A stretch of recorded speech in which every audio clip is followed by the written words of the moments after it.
everybody, I'm Katallina, and today we're here to talk about episode 9 of A Condition Called Love. Today's episode was loaded with tooth-rotting fluff, and I loved every minute of it. This was a really beautiful episode where I think we are more and more seeing that these two people have truly found their person in each other. And I love how we're seeing each of them move and grow in certain ways that they need if they want to actually be the best version of themselves for the other person. I really like the fact that in this episode we understand a lot more clearly some of the aspects that have influenced how Hananoi behaves, because hopefully that'll help some people understand more so what his character is about and what his actual deal is.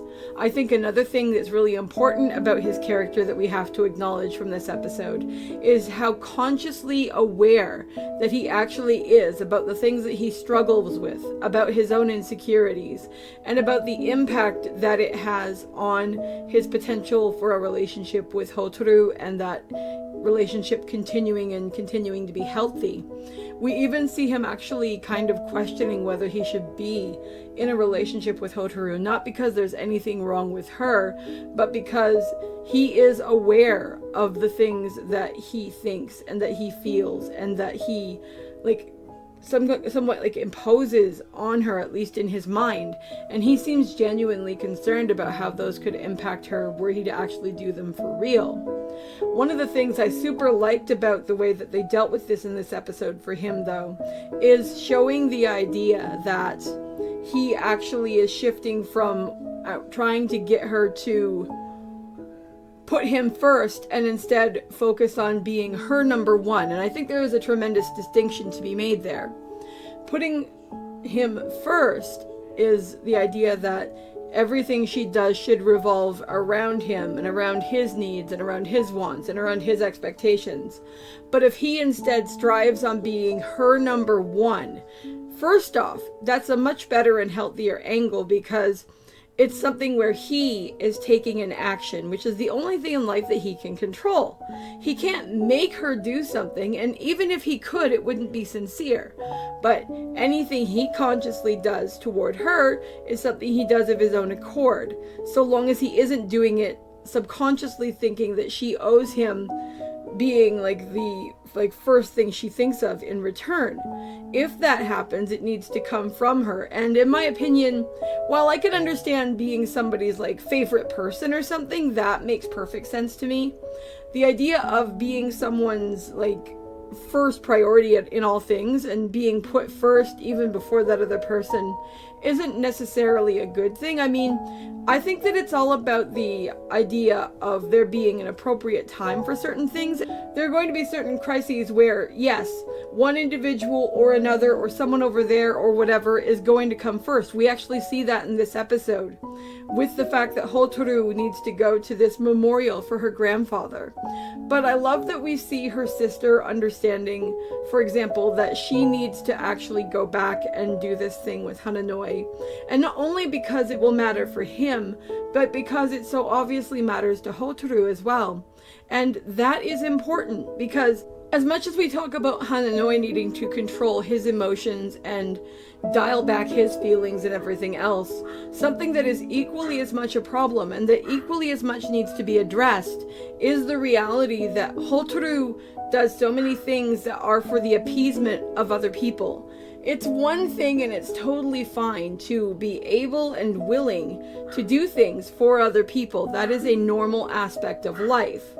But for your every decision that you make to be somehow impacted or affected by other people and never be something you're doing for your own reasons isn't any better than what Hananoi is experiencing. And I'm glad that this show has the awareness and the maturity to recognize this. The next thing that I want to say is that in a certain way, Hananoi's parents actually kind of remind me of Endeavor from My Hero Academia.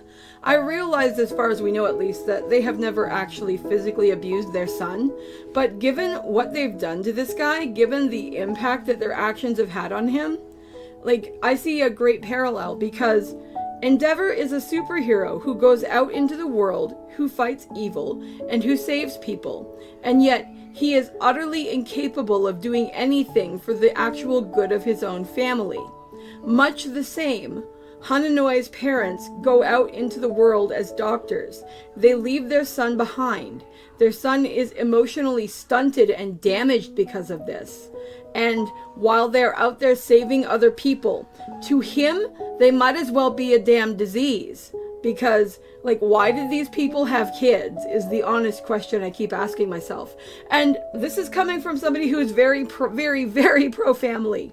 I am massively pro-family, but if somebody does not want to have kids, and if somebody is not going to have a life that is going to be conducive to having kids, and if somebody is not going to take care of their kids, please don't have kids. That kind of thing just absolutely infuriates me. I mean, it's sad enough in stories when parents are dead or something, and I mean, there are a lot of times when a writer will use that as a tool to be able to let the kids go off and do things and stuff, or to let them go to another world and have it be okay or whatever. But in this situation, I just feel for him so badly, and the fact that they have the lack of, like, awareness to the point that they keep sending him back pictures of themselves with other kids is just disgusting. It's absolutely gross. They need to give their heads a damn shake. Thanks, I'll get off my soapbox. But wow, did that make me mad. The last thing I really want to say about this episode is the idea that I love the fact that we have this show where this young man in 2024 actually has the, like, awareness and conviction and passion to be trying to, like, think to himself at least that he wants to be with Hotaru forever. I mean, I understand that he's 16, but we've gotten way too connected to some concepts of realism and way too focused on actually trying to be very realistic in how we deal with stories and media, and I think it's a really bad thing. We've really lost the idea of romance and the idea of idealism when it comes to other people, and while I can understand that as a thing when we're dealing with stuff in the real world, when it starts infecting our music, our stories, and our culture the way that it is, it really takes away from the concepts of hope and idealism that actually encourage people to want to get together in the first place. It made me think of this song that I like by this artist named Luke Combs, and it's actually really sad because I was thinking about it, and it's like, the line goes, "Your first and my last name would just sound better together and probably always will." What the hell is that line doing in a love song? It shouldn't be there. It's almost like, what happened, Mr. Combs? Did you, like, go, like, full MGTOW on us or something? Like, brother, you're already thinking about the divorce before you even get married? Like, yo, I mean, that's craziness. It's one thing that, yes, there are problems going on in the world, and I'm very aware that there are problems going on in the world, my friends.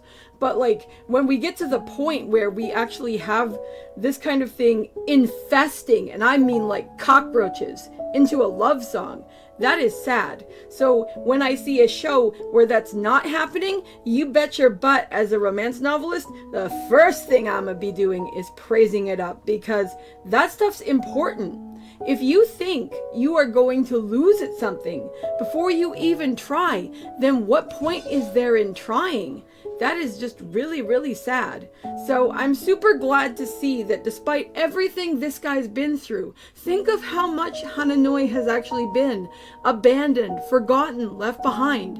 Whether it's on purpose by these parents who probably do think they have a noble cause and who probably are realistically helping people, but also, like, just by the sadness of the death of his grandfather and by his own inability or unwillingness to connect with people because he just doesn't want to go through it again and again and again and again and again. And then, of course, counting on top of that, how many times do you think he's actually tried to date somebody thinking he could find his soulmate and going in with that intent and then getting water dunked on him? Like, yo, that is rough. But anyway, I super enjoyed this episode. I'm really enjoying the show in general. I'm so glad I ended up watching this because it has been really lovely, and I look forward to seeing what happens next week. Anyway, I will talk to you guys later. I'd love to know what you guys thought of the show, so feel free to drop a comment and let me know, and I'll see you in the next video. Bye!